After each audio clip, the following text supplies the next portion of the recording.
দেখছে যে বাবা এই মেয়েটা এখানে থাকে, এত সুন্দর দেখতে।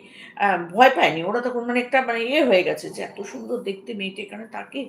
একটা ছেলে বলছে কি, "এই ওকে আমি ডাকবো দাঁড়া। ওর সাথে একটু কথা বলতেই হবে। এই বাড়িতে এত সুন্দর মেয়ে কি করে হয়? বিয়ে করব, এই করব" এইসব ভাবছে ওরা। বলে একটা ছেলে আস্তে আস্তে এগিয়ে যায় ওই মেয়েটার দিকে। মেয়েটার দিকে এগিয়ে যেতেই মেয়েটা পেছন ফিরে ঘুরে এরকম করে ঘুরে তাকায়।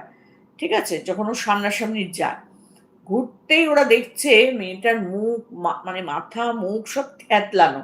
ওই যে উপর থেকে পড়ে গেছিল না? মাথা-ফাথা ফেটে তো একেককার হয়ে গেছিল। ঐরকম পুরো মুখটা থ্যাতলানো মুখ। মানে চোখ, মুখ সব নাক ফাটা, ভাঙা, চোরা, মানে রক্ত, চামড়া-মামড়া ওঠা এরকম একটা মুখ। কিন্তু মেয়েটা চুল-টুল ওরকম সুন্দর শাড়ি পরা। তো তার আগে অব্দি তো ওরা মুখটা সুন্দর দেখেছে।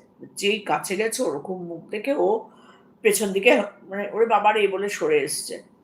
তখন ওরা ৪ টে বন্ধু, আর যে ৩ টে